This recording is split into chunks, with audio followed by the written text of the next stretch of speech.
ನರಿ ಬಂದಾಗ ಉಂಟು. ಹೌದು, ನರಿ ಬಂದಾಗ ಬಂದೆ. ಯಾಕೆ? ಇಲ್ಲೊಂದು ಗಿರಿರಾಜ್ ಕೋಳಿ ಹೆಂಡೆ ಹೊತ್ತಿತ್ತಲ್ಲ, ಹಿಡಿಯುವಂತ ಬಂದೆ. ಏನ ಹೋಗು ಹೋಗು ಹೋಗು. ಎಲ್ಲಿಗೆ? ನಿಮ್ ಮನೆಗೆ.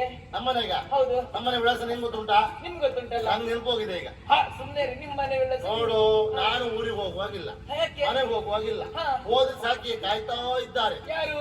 ಅಭಿಮಾನಿ ಬಂಧುಗಳು. ಅಯ್ಯೋ ದೇವ್ರೆ, ಅಭಿಮಾನಿಗಳು ಬರ್ತಾ ಯಾವ ದಾರಲ್ಲಿ ಬರ್ತಾ ಹುಡುಕ್ತಾ ಇದ್ರಿ ಈಗ. ಅಯ್ಯೋ, ನಿಮ್ ಜೊತೆ ನನಗೂ ಒಂದ್ ಸನ್ಮಾನ ಆಗ್ತದೆ, ದಂಪತಿ ಸಮೇತ. ಅಲ್ಲ, ಎಂತ ಮಾತಾಡ್ತೀಯ ಅಂತ ಅಭಿಮಾನಿ ತಿಳ್ಕೊಂಡ್ಯಾ? ಅವರೆಲ್ಲ ಇಡೀ ಊರ್ ತುಂಬಾ ಸಾಲ ಮಾಡ್ಕೊಂಡಿದ್ದಾರೆ. ಮರ ಎತ್ತಿ ಊರಿಗೆ ಹೋಗ್ಲಿಕ್ಕೆ ಆದ್ರೆ ಇಲ್ಲಿ ತಿರುಗ್ತಾ ಇದ್ದೇನೆ, ಯಾರು ಮನೆ ಹೋಗುದಂತೆ. ಏನೊಬ್ಬಳು ಅದಕ್ಕಾಗಿ ನೀವು ಇಷ್ಟು ತಲೆ ಬಿಸಿ ಮಾಡುದ? ಹೌದು. ಈಗ ನಾನ್ ನಿಮ್ಮ ಹೆಂಡತಿ ಅಲ್ವಾ? ಈಗ ಗಂಡನ ಕಷ್ಟ ಸುಖದಲ್ಲಿ ಮಾತ್ರ ಹೆಂಡತಿಗೆ ಪಾಲಲ್ಲ, ಗಂಡನ ಕಷ್ಟದಲ್ಲಿಯೂ ಹೆಂಡತಿಗೆ ಸಮಪಾಲು. ಸಮ ಅಂದ್ರೆ ಹಾಗೆ. ಈಗ ನಾನ್ ಬರುವಾಗ ಹಾಗೆ ಬರ್ಲಿಲ್ಲ ಅಲ್ಲ. ಈಗ ಒಮ್ಮೆ ನಾವು ಅಲ್ಲಿ ಹೋದಾಗ ಸಾಲಗಾರ ಬರ್ತಾರೆ. ಬರ್ಲಿ, ನನ್ನ ಮುಖ ತೋರಿಸುವಾಗಿಲ್ಲ, ನಾ ಮನೆ ಒಳಗೆ ಇರಬೇಕು. ಹಾಗೆಂತ ಮಾಡುದಂತ ಪ್ರಶ್ನೆ. ನಾನು ಉತ್ತರ ಕೊಡ್ತೇನೆ. ನೀವು ಉತ್ತರ ಕೊಡ್ತೀಯಾ? ಹೌದು. ನಾ ಹೊರಗೆ ಬರುವುದಿಲ್ಲ, ನಾ ಮನೆ ಒಳಗೆ ಇರುತ್ತೆ. ಸಾಲ ಕೊಟ್ಟರು ಬಂದ್ರಪ್ಪ, ಬಾಗಿಲಲ್ಲಿ ನಿಂತು ಏನು ಉತ್ತರ ಕೊಡ್ತೆ? ಓ ಯಜಮಾನ್ರೇ. ನಿನ್ನ ಏನು? ನನಗೂ ಯಜಮಾನ ಹೇಳುದು, ಬಂದವರು ಯಜಮಾನ ಹೇಳುದಾ? ಮತ್ತೆಂತ ಹೇಳುದು? ನೋಡು, ವಿಚಾರ ಮಾಡು. ಓ ಸಾವುಕಾರ್ರೆ, ನಮ್ಮ ಯಜಮಾನ್ರು ಮನೆ ಬಿಟ್ಟು ಹೋಗಿ 3 ದಿವಸ ಆಯ್ತು. ಆಯ್ತು. ಇನ್ನು 3 ದಿವಸ ಬೇಕು ಬರ್ಲಿಕ್ಕೆ. ಬರುದಿಲ್ಲ. ಹಾಗಾಗಿ 3 ದಿವಸ ಬಿಟ್ಟು ಬನ್ನಿ ಅಂತ ಹೇಳ್ತೇನೆ. ಆಗ ಅವ ಏನ್ ಮಾಡ್ತಾನೆ? ಕೇಳ್ಕೊಂಡು ಹೋಗ್ತಾನೆ. ಹೋಗ್ತಾನ? ಹೋಗುದಿಲ್ಲ ಅವ. ಮತ್ತೆ ಹೌದಾ ಸುಳ್ಳು ಅಂತ ಒಳಗ್ ಬಂದ್ರೆ? ನೀವು ಒಳಗಿರ್ತೀರಲ್ಲ. ನಾವ್ ಒಳಗಿದ್ರು ನನ್ನ ಮುಖ ತೋರಿಸ್ಲಿಕ್ಕೆ ಉಂಟಾ? ಇಲ್ಲ. ಎಲ್ಲ ಮಂಚ ಉಂಟು ಅಂತ ಅಡಿ ಹೀಗೆ ಕೂತ್ಕೊಳ್ಬೇಕು. ಆಮೇಲೆ ಅವೇನು ವಿಚಾರ ಮಾಡ್ತಾನೆ? ಮನೆ ಯಜಮಾನ ಮನೆ ಬಿಟ್ಟು ಹೋಗಿ 3 ದಿವಸ ಆಯ್ತು, ಇನ್ನು 1 ವಾರ ಆದ್ರೂ ಬರುವುದಿಲ್ಲ, ಕೊಟ್ಟ ಸಾಲ ಹಿಂತಿರುಗಿ ಬರುದು ಅಲ್ಲ, ಈ ಲೆಕ್ಕದಲ್ಲಿ ಆದ್ರೂ ಬರ್ಲಿ ಅಂತೇಳಿ ಅವನ ಹತ್ರ ಬಂದ್ರೆ ಎಂತ ಮಾತಾಡುದು ನೀವು? ಅದನ್ನ ನಾ ಮಂಚಳಿ ಕೂತ ನೋಡ್ತಿರುವುದಾ? ನೀವು ಈಗ ಹೇಳುದಾ? ಒಂದ್ ನೆನ್ಪಿಟ್ಕೋ, ನನ್ನ ಜೀವನದಲ್ಲಿ ಎಷ್ಟೇ ಕಷ್ಟ ಬರಲಿ, ಹೆಂಡತಿಯನ್ನು ಮುಂದಿಟ್ಟು ವ್ಯವಹಾರ ಮಾಡುವ ಗಂಡು ಮಗನ ಅನ್ನಲ್ಲ. ನೋಡಿ, ಈ ಗುಣ ನೋಡಿ ನಾವು ಮೆಚ್ಕೊಂಡಿದ್ದು. ಅದಕ್ಕೆಲ್ಲ ನೀವು ತಲೆಬಿಸಿ ಮಾಡ್ಬೇಡಿ. ಎಂತ ನೋಡಿ ಹೇಳೋದು? ನೋಡಿ, ನಾನ್ ಬರುವಾಗ ಅಜ್ಜಿ ಗಂಟು ತಂದಿದ್ದೆ. ಅಜ್ಜಿ ಗಂಟ? ಅಜ್ಜಿ ಗಂಟು. ಇದ್ರಲ್ಲಿ ಎಂತ ಉಂಟು? ಇದ್ರಲ್ಲಿ ಬಂಗಾರ ಉಂಟು. ಅಜ್ಜಿ ಮಲಗುವಾಗ ದಿವಸ ತಲೆಯಡಿ ಗಂಟು ಇಟ್ಕೊ ಮಲಗುವುದು. ನನಗೂ ಅನುಮಾನ ಇತ್ತು, ಆ ಗಂಟೆ ಯಾಕೆ ಬಿಡುದಿಲ್ಲ ಅಜ್ಜಿ, ಏನೋ ಇರ್ಬೇಕದ್ರಲ್ಲಿ ಅಂತ ಲೆಕ್ಕ ಹಾಕಿ ಒಂದ್ ದಿವಸ ನಿದ್ದೆ ಬಂದಾಗ ಗಂಟು ತೆಗೆದಾಗ ಬಿಡಿಸ್ ನೋಡ್ದೆ. ಏನಿತ್ತು? ನಾನು ಕಡಕೆ 5 ಎಲೆ ಏನು ಹೋಗಿ ಸರ್. ನೀವು ನೋಡಿದ್ ಬೇರೆ ಗಂಟೆ. ಹೌದಾ? ಇದು ಅದಲ್ಲ. ಇದು ಅಜ್ಜಿ ಬಂಗಾರದ ಗಂಟೆಯಾ? ಬಂಗಾರ. ಹೌದಾ? ಹೋಗಿನ್ನು ಹೋಗುವ.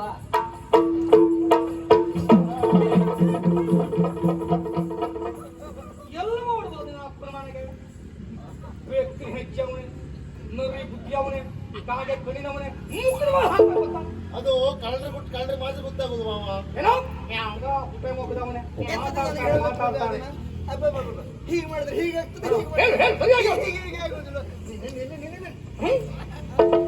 ಇಷ್ಟೆಲ್ಲ ಆದದ್ದು ನಿಮ್ಮ ಅಜ್ಜಿಯಿಂದ. ಎಲ್ಲ ಮಾಡೋದಲ್ಲ.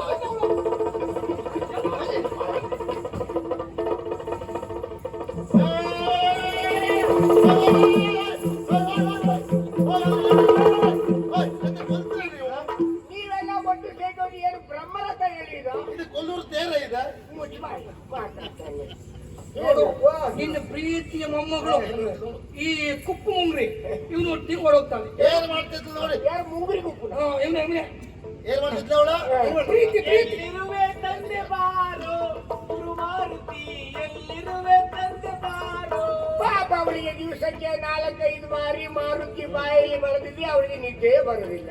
ಈಗ ಏನಾಯ್ತಪ್ಪ, ಏನು ಮಹಾ ದೊಡ್ಡ ಕೆಲಸ ಏನಾಯ್ತಂತ ಬೇಡವಾ? ಇವನು ಒಟ್ಟಿಗೆ ಓಡಿ ಹೋಗ್ತಾ ಇದ್ದಾಳೆ ಮೊಮ್ಮಗಳು. ಏನ್ ದೊಡ್ಡ ಸಂಖ್ಯೆ ಮಾತಾಡ್ತಾನೆ ಅಂದ್ರ ಈ ಪ್ರಪಂಚದಲ್ಲಿ ಯಾರು ಮಾಡದನ್ನು ನನ್ನ ಮೊಮ್ಮಗಳು ಮಾಡಿದ್ಲ. ನನ್ನ ಸಂಖ್ಯೆ ಆಗಲಿ ಮಾತೇ ಇಲ್ವಾ? ಹೌದು, ಬಾಕಿ ಒಂದು ಕಾರ್ಯ ಮಾಡ್ತಿಲ್ವಾ? ಏನು ಹಿರಿಯ ಕಂಚಾಳಿ ಮನೆ ಬಂದಿಗೆಲ್ಲ ಅಂತ. ನೀ ಸುಮ್ಮನೆ ದೊಡ್ಡವಳು ಮಾಡಿದ್ದೇನೆ, ಸಣ್ಣವಳು ಮಾಡಿದ್ಲ ಅಷ್ಟೇ. ಈಗ ಮನೆಯಲ್ಲಿ ಹಿರಿಯಕ್ಕೆ ಯಾರು? ನಮ್ಮಮ್ಮ ಕವಡಿ ಮೇಲೆ ಬಿಡ್ತೀನಿ. ನನ್ನ ಮಗನೇ ಮಾತಾಡ್ತಾನೆ ಮಾಡ್ತೇನೆ. ಎಲ್ಲ ನಿನ್ನಿಂದಲೇ ಆದದ್ದು. ನಾನೇನ್ ಮಾಡಿದೆ? ಮನೆಗೆ ಬಂದವರು ಹೊರಗಡೆ ಚಾಪೆ ಹಾಕೊಡು ಅಂತ ನಾ ಹೇಳುವುದು. ಹೌದು. ನೀ ಹೇಳುವುದೇನು?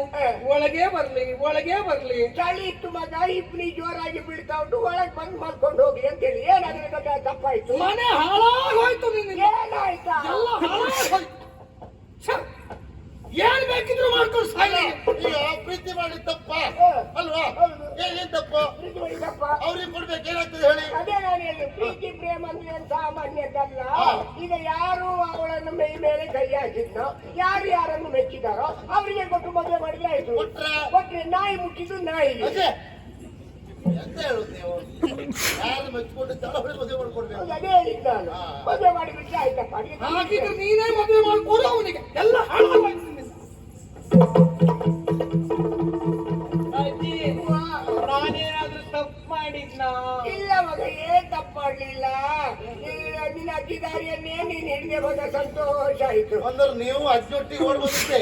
ನಿನ್ನ ನನ್ನ ಸೌಂದರ್ಯವನ್ನು ನೋಡಿ ಅಜ್ಜ ಮೆಚ್ಚಿದ್ರು, ಹಾಗೆ ಅವ್ರ ಜೊತೆ ನಾನು ಬಂದೆ. ಅಂತೂ ನಿಮಗೆ ಮನಸ್ಸು ಉಂಟು ಅಂತ ಆಯ್ತು. ಹೌದು. ನಾನ್ ನಿಮ್ಮನ್ನು ನೋಡಿ ಮೊದಲು ನೀವು ತೆಗೆದು ಹಾಕಿದ ಅಜ್ಜೆತ್ ಮಾಡಿದ್ದೆ. ಸುಮ್ಮನೆ ಅಲ್ಲ ಮಾತಿಗೆ ಈ ನಿಮ್ಮ ಇಷ್ಟು ಒಳ್ಳೆ ಮನಸ್ಸು ಅಂತ ಈಗ ನಂಗೆ ಗೊತ್ತಾಯ್ತು ನೋಡಿ. ಆದ್ರೆ ನೀವೇನು ಮದುವೆ ಮಾಡ್ಕೊಡ್ಲಿಕ್ಕೆ ಒಪ್ಪಿದ್ದೀರಿ ಅಜ್ಜಿ. ಮದುವೆ ಆಗ್ಲಿಕ್ಕೆ ಬಹಳ ಕಷ್ಟ ನೋಡಿ. ಊರು ತುಂಬಾ ಸಾಲ ಮಾಡ್ಕೊಂಡಿದ್ದೇನೆ, ಊರಿಗೆ ಹೋಗುವಾಗಿಲ್ಲ, ಮತ್ತೆ ಮದುವೆ ಹೇಗೆ ಆಗುದು ಅಂತಿಂತೆ. ನಿನ್ನೆಲ್ಲ ಗುಟ್ಟು ನನ್ಗೆ ಗೊತ್ತಾಗಿದೆ ಮಗ. ಬೇರೆಯವ್ರ ಹತ್ರ ಕೇಳ್ಕೊಂಡು ನಾನು ನೀನೇನಂತ ಅರ್ಥ ಮಾಡಿಕೊಂಡಿದ್ದೇನೆ. ಹೌದಾ? ಏನ್ ಸಾಲ ಮಾಡಿದ್ದು ತೊಂದ್ರೆ ಹುಡುಗ, ನೀನು ಒಳ್ಳೆಯ ಪ್ರಾಮಾಣಿಕ ವ್ಯಕ್ತಿ ಅಂತ ಗೊತ್ತಾಗಿದೆ. ಮದುವೆ ಬಗ್ಗೆ ನೀನು ತಲೆ ಬಿಸಿ ಮಾಡುದು ಬೇಡ. ನನ್ನ ಇಷ್ಟು ವರ್ಷದಿಂದ ನನ್ನ ಸೇವೆ ಮಾಡಿದ ಮೊಮ್ಮಗಳಿಗೆ ನನ್ನ ಸರ್ವ ಆಸ್ತಿ ಅಂತೇಳಿ ನಾನು ಒಳಗೆ ಬರ್ದಿಟ್ಟಿದ್ದೇನೆ. ಅಂದ್ರೆ ಎಲ್ಲಾ ಬಂಗಾರವನ್ನ ಅವಳಿಗೆ ಅಂತ ಎಲ್ಲ ತೆಗೆದಿಟ್ಟಿದ್ದೇನೆ ನಾನು. ಹೌದಾ? ಹೌದು. ನೀವು ಬಂಗಾರ ಕೊಡ್ತೀರಿ ಅಂತ ಆದ್ರೆ ನಿಮ್ಮ ಮೊಮ್ಮಗಳನ್ನ ಬಂಗಾರದಾಗ ನೋಡ್ಕೊಳ್ತೇನೆ ಅಂತ ಹೇಳಿ ನಿಮ್ಮ ದೊಣ್ಣೆ ಮೇಲೆ ಹಣೆ ಮಾಡ್ತೇನೆ. ದೊಣ್ಣೆ ಮೇಲೆ ಈಗ ದೊಣ್ಣೆ ಬರೋದೇ ಮಾತಾಡ್ತೀನಿ ನೀನು. ದೊಣ್ಣೆ ಮೇಲೆ ಬರೋದು ಮಾತಾಡ್ತಾನೆ ಮಗನೆ. ನಂಗೆ ಸಂತೋಷ ಆಯ್ತು ಈ ಮಾತಿಗೆ ಮಗನೆ. ಅಯ್ಯೋ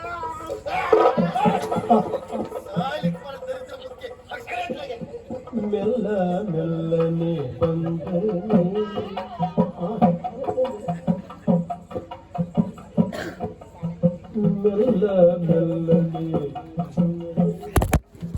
ಮೆಲ್ಲ ಮೆಲ್ಲನೆ ಬಂದು ಮುದ್ದಾಡಿ ಮುದ್ದ ಕೊಟ್ಟು